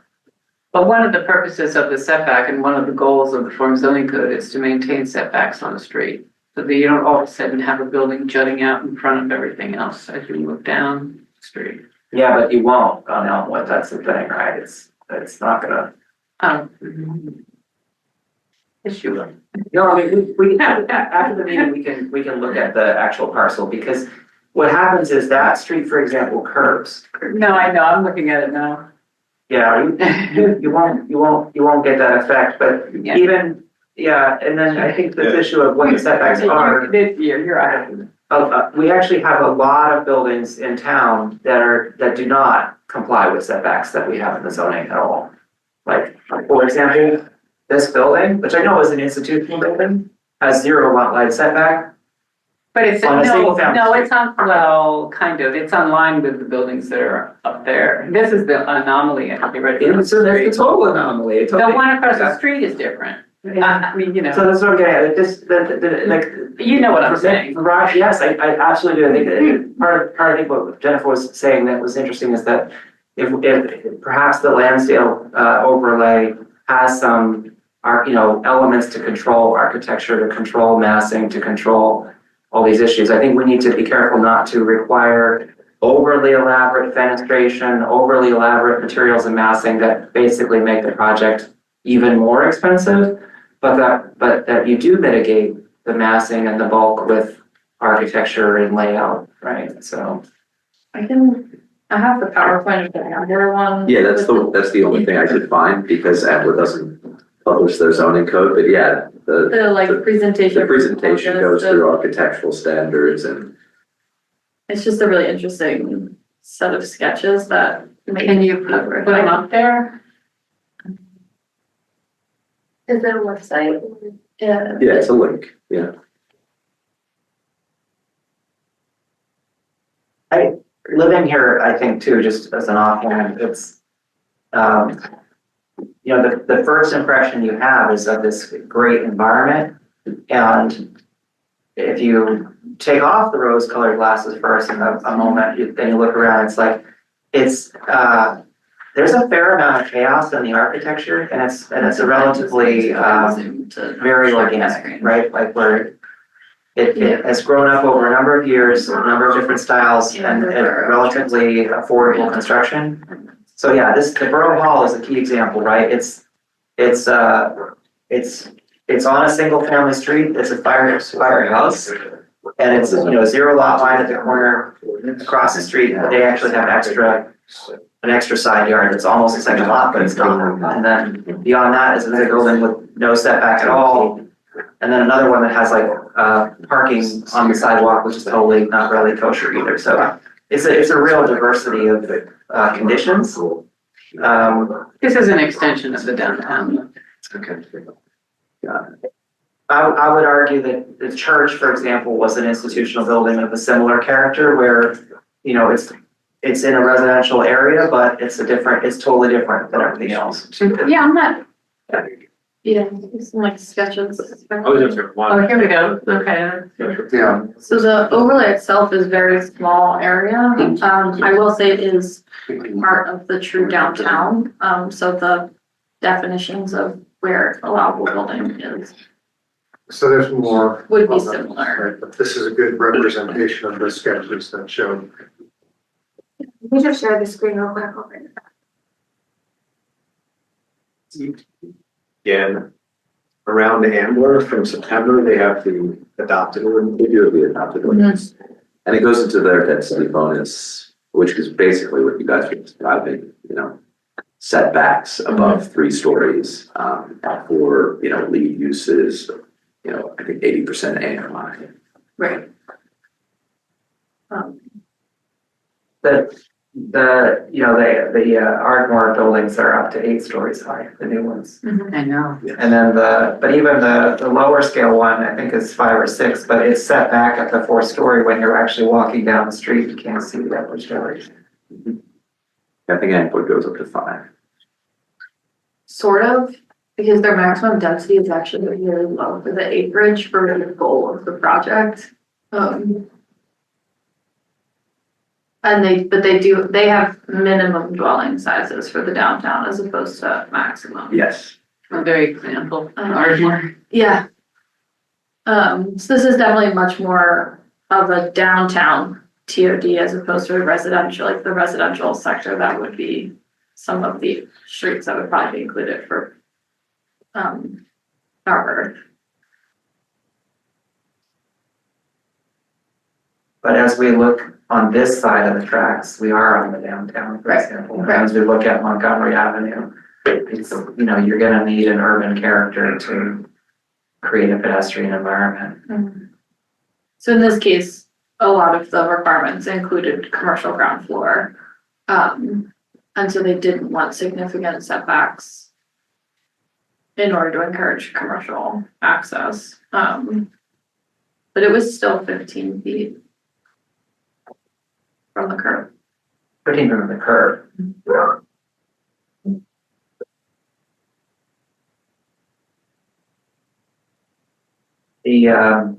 Those cottages and things I was mentioning earlier, I mean, the whole art of it really is that all the setbacks get deleted because there's no room for anything else once you have these big lawns. And they're not really that ecologically great either, I mean, in most cases, so. All right, we're cognizant of time. We're at about 8:48. Any other topics for TOD tonight that we want to raise? And just come back to the question about C-base. So yeah, I had to refresh my memory, but the county got involved in that around 2020, and then around 2022, they expanded it to cover multifamily housing. Low interest financing for capital improvements related to clean air and clean water improvements. And then it's paid back through property taxes, repaid as property tax. So it's for existing buildings. I've had one with construction Yeah, for here it was as well. Yeah. The cost of the requirements didn't totally offset the amount of money that you were, like it almost broke even with the cost of what was coming in as far as the stipulations of in order to achieve the funds. so you built a better building and you got the money to help build a better building, but it didn't offset for affordability. So most of the projects that I've done it on had like that plus home plus MyTech plus. Well, it really depends who's developing it. If it's a private developer, they're definitely gonna wanna make money on it. That's why I'm just saying if Narberth cares, how can Narberth be Or involved? you have a model where you essentially share the burden on side of the house and one thing apartment. You have partnering with a nonprofit, you have that or something, and then you're gonna be with interest in there. But that's also complicated to. Complicated. That may not be something that properly, I suspect it could too. Are they even open to? Well, where do they stay? I mean, But they I could just be. think what Ralph was, I don't know if we're gonna be, what's gonna happen with this particular parcel. What I would recommend that we do is if we want to encourage density and affordability, is have a posture that we are going to make that possible from a regulatory perspective so that you can entitle a project that can achieve that, because they can always develop the houses by right. That's the plan B. That doesn't mean that we don't know if anything's gonna happen now at all, right? But it could, and I always take it seriously because it usually does. So I think we, if it's the sense of the commission that we would write something like the following to Borough Council, which is that we think it probably makes sense to explore TOD overlays in various strategic places around the borough. It would probably be appropriate to start with the south side of the train station, just because of it's actually one of the simpler problems because it's not necessarily about mixed use. And it appears to be in the path of development. And it's potentially one of the only, sites that are in play. So we might as well start there, but not finish there. And that would include, what it would take to allow an apartment building that realistically, it may be possible to do 3 floors, but it may or may not require a 4th story just to be viable. That it probably requires changes to various, regulations related to parking and setbacks to make it a viable project with, a viable apartment building, if you will. And we could potentially look at also making by right uses of other types of subdivisions possible, with essentially small lot development and quads or basically other types of multifamily. We do have the multifamily house, but additional multifamily structure types as another path that would be a slightly higher density than single family homes. And that we would ideally perhaps have a small working team on looking at some of the other sites that people could meet 2 or 3 to come up with some sketches for the rest of the town or for these sites of how build out could look and what the critical items were. And we could work, and then the county planners could potentially provide case studies or best practices for, regulatory framework on things like massing and, et cetera. And entertain incentives to encourage. Yeah, we don't know that it'll work, but I was thinking we should basically, we could tie things like density bonuses to setting aside units to be, 80 to 120 AMI or whatever the. Tax bonuses, I mean, And there's all kinds of. We could pursue incentives, we could, if we can do a rebate of property taxes for affordable housing, that might be a tool that council could use as well to incentivize it. I think we need to entertain real numbers for that kind of thing. Well, I think, so we will continue to discuss, I think we'll put on the agenda again, affordable housing. I think that I would be interested in, additional presentations on affordable housing focused on what is the steps to develop a project. And then again, if, where in this borough is that possible? Like, do we have perhaps some parcels that could be possible in either the downtown, on Montgomery, or anywhere else that people propose? One of the things we recommend with affordable housing bonuses is, if you really want that to be what the bonuses result in, is affordable housing being provided, is that you make the bonuses for, the trigger for the bonuses, no, how do I want to say this? You don't want to provide them other options that they're going to prefer over providing affordable housing units. So often bonuses are provided as part of a long list of maybe 10 bonuses. Donate to a housing trust fund Right. as an Yeah. alternative. That's You what kind they of choose just to wanna do. not Yeah. give the other, or like do green incentives Right. instead, yeah. Exactly, stormwater management improvements instead, and if there's something that's cheaper or less complicated, developer's gonna go for that. Mhm. So this could be the only bonus that's involved, that's in play, or you can structure it so that the other bonuses, are just as difficult or, to do for the developer. So you channel them towards the affordable housing bonus. I personally have worked with Kaylee Silver. Mhm. Do you think that she would be She's a great interested in resource, coming yes. to, or Yeah. No, that's providing a great resource idea. Yeah, information? yeah. We talk with her on like a monthly basis, but yeah. I've worked with her like adjacent with clients for funding, so I just wondered if she would be the right person to come give a secondary presentation on specific Montgomery County She's not funding. actually PC now, but she's at Montgomery County, Director of Office, or Housing and Housing. community development. Oh, Right. okay, yep. She lives in, Yeah. she lives nearby, and is very knowledgeable on the funds available specifically, and may be able to give like kind of a That'd be build on great. presentation. Great. Yeah. Really good.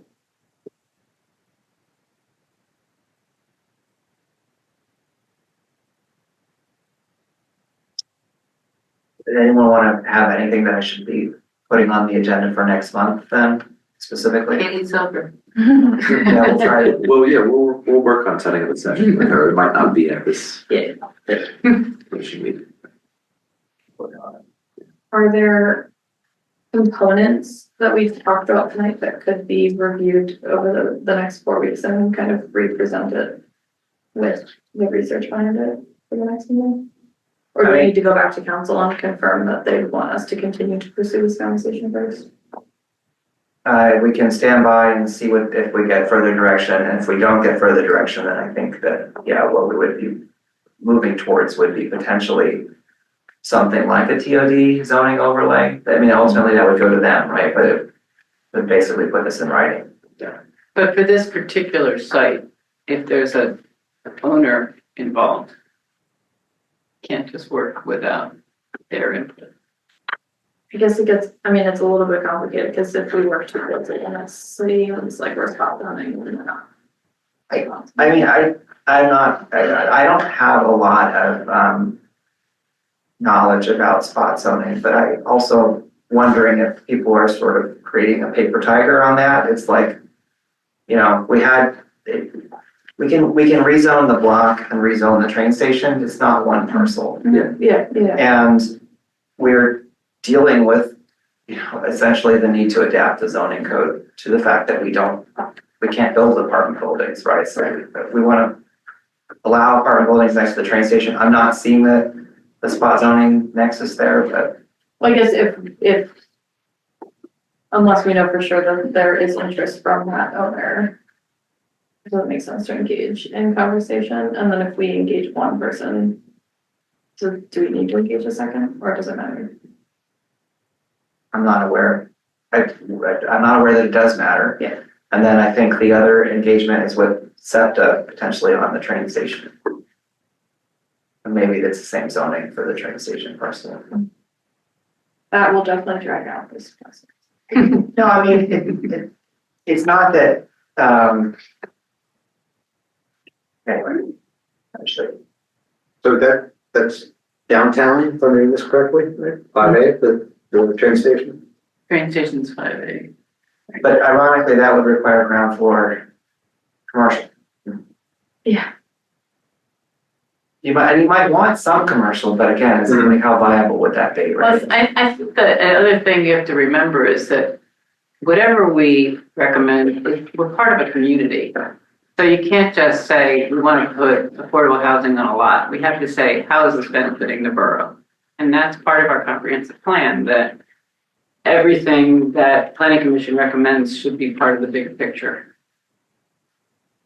So I think, let's not just build out to the at maximum without considering what the amenities are that the general public will be able to appreciate and maybe even participate in. So when we talk about retail on the first floor, that's vital for most of the 5A district. But is it vital for the train station on the other side of the tracks? Not necessarily, but it could be. It could be wonderful to have a coffee house in there. I mean, Well, it's- I always thought it should. Yeah, it's allowed by right now, but and that's why actually we're suggesting that when we say apartment buildings, we should allow coffee shops in apartment buildings, but not as a requirement or as a, like, driving the zoning part. as No, much I'm as just saying it's part of the bigger picture to allow some, to encourage its certain amenities.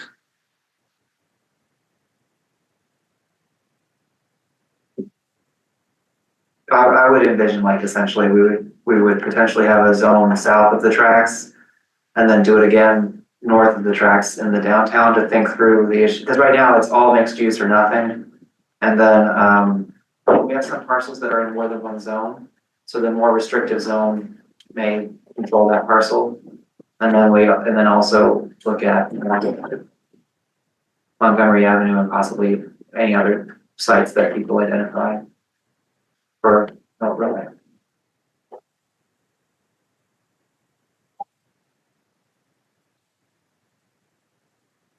All right, well, I can circulate the sense of, like, before I send something on, I can review it with people just to make sure that it's captures the discussion.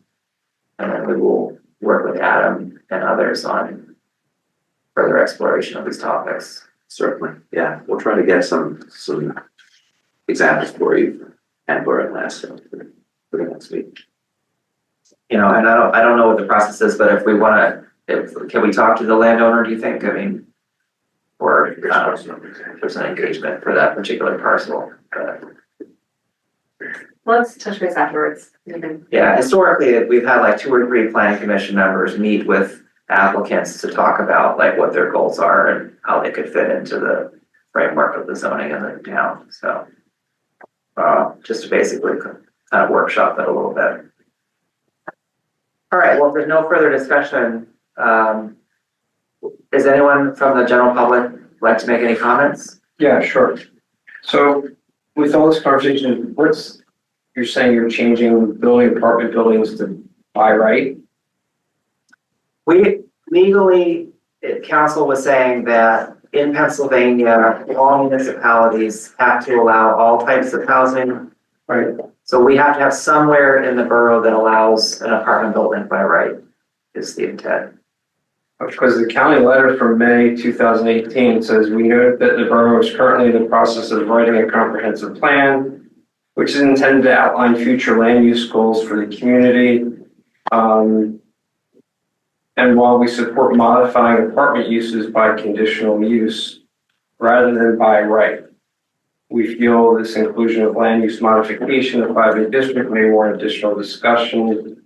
So is that different than what the county supported in the past then? I'm not sure, but the 5A district, I don't think it allows apartment buildings by right. Yeah, I think that's by conditional use. Conditional, yes, yeah. So, and there's something you said, waiving parking requirements? Reducing, well, I said that we could consider, we could consider for the affordable unit count. So if there's a count of apartments, it drives the parking ratio. But if they create a dedicated block of affordable units, that those might not count towards the parking ratio. Because otherwise it keeps adding to the parking. It's just for discussion. may not go anywhere. Oh, I thought you were just saying to put it to recommendations. I don't know that we're quite there yet. We're like, it's more concepts at least. But probably, I'm not sure if we're at final recommendations yet. I think we're discussing like bringing it back next time in terms of some text. So when the bridge opens up, how are you handling the circulation on the south side of Narberth? In what sense? Oh, there's a lot less traffic right now than there used to be. So when the bridge is up, there's a lot of traffic. You know, we haven't discussed that, and I don't know if anyone else is, because I'm just saying there might be. Because I heard at council, for example, discussion of things like speed humps being put in. Regards to, I'm just thinking about the amount of cut through traffic that goes through, whether there's someone speeding or not.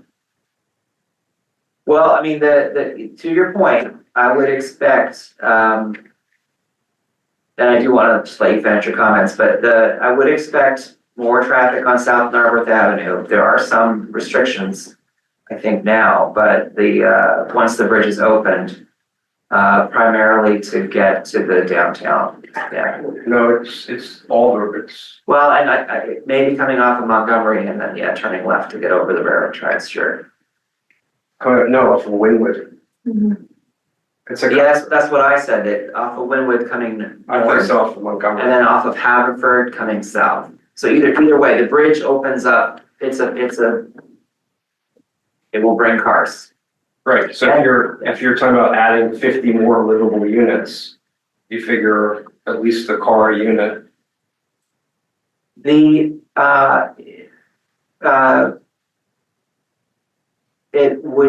It's something like that. Number of automobiles, So once the bridge opens up, so if you have an apartment building, let's just say it has, and I'm not against apartment buildings, I'll say when I moved to this borough 25 years ago, I was a renter, so. But just being somewhat maybe pragmatic and thinking through it, if you're talking about 30 to 50 apartment units and a car a unit, then how are you handling that circulation in addition to the amount of cut through that you get and we had before? So I live on Elmwood, it's 30 apartments was under discussion, and the train station has over 100 parking spaces, I think, or around that. So the driver of parking and the driver of traffic is the train station. It's the bridge and the tunnels and stuff to get over the railroad because there's only so many places to get over that. And it's the access to the downtown. So those factors drive the traffic, and I suspect that the presence of a few more residents on the south side, it's all incremental to that base, It's not a few. I mean, we can chat later if you like, but when you're saying, I've heard 30, I've heard 40, I've heard 50, I've heard 3 Yeah, I stories. mean, if you want to come after the meeting. Yeah, I've heard 3 stories, I've heard 4 stories. So it's when it really opens and you're talking about the cars cutting through. Not necessarily someone parking in the morning to go to the train station. I don't think the planning commission typically reviews the Right. traffic flow. Right, but if you're going to make changes to the zoning code, then I think you need to encompass everything if you're a planning commission. We are trying to engage with the township on transportation. Like, if there's a plan that the township has a grant, for example, for Montgomery Avenue. And we hope that it's from end to end in the township, so it's quite a few miles. But the borough is a sponsor of it and is participating, and so we hope to, discuss how to improve Montgomery Avenue, for example. We would like to improve Wynwood Avenue as well to make it safer, since we have an elementary school that's on Wynwood. And we have a park on the other side of Wynwood from the borough that people are, cross to. So we are interested to work with the township. And then within the borough, there's potentially the opportunity for traffic calming, again, for safety. As far as trips that people make in their automobiles, I think what we were discussing earlier was the primary goal would be to generally reduce auto dependence. And so that there would be fewer trips per person being made if we have more business in downtown that's accessible by foot, and if more people can shop on foot and so on, and take the train to work and so on. The traffic and cut through the bridge, reopening the bridge is going to increase some vehicular traffic on South Narberth Avenue, secondarily, any street connected to it, especially Haverford. But the bridge is necessary to get to the downtown. Sure. So it's a trade-off. No, I get that. I'm just saying, we trying to be somewhat pragmatic and realize that you're on a lot more traffic going up and down those roads and going through a safety study and, the things they're asking for now. I mean, years ago I came, I almost watched my son get creamed by a car in front of my house on Chestnut. And the response to that is, let's put an EV charging station in someone's front of someone's house that doesn't want it. So having my car hit 3 times, 3 hit and runs, and having multiple side view mirrors taken off cars, I start hearing about this, what's coming in the future. I'm just wondering, making sure that you're discussing it more in a holistic manner. Not just the idea of, okay, we have a developer that's come to us, they have a property, they probably want to sell it. Hey, we want to, have 3 or 4 stories, we're going to have 30 to 50 units, looking at the thing more holistic, because in the comprehensive plan, just so it says here, as you're talking about all these changes, because it seems like it is a lot of changes that you're talking about making. It specifically states here, the Planning Commission should continue to test proposed zoning changes to determine how a zoning change would impact different development scenarios and what kind of development would be enabled through an amendment. It also says preserve Narberth's community character and contribute to development in alignment with the future land use plan. It's important to maintain the scale and orientation of buildings. Yeah, so I think we should kind of keep all that in mind. We will capture your comment and we will also share that with council in our report. And we have got more information from the transit plan. Which plan? Transit oriented, like traffic calming as part of those studies. Other information. And I think that it's worth remarking on the bridge, since it's still a couple of years away, but to think that through. So. Okay. Any other comments? We'll take a motion to adjourn. Move to adjourn. All in favor of adjourning, please say aye. Aye. Okay, please stand adjourned. Thank you. Stop recording.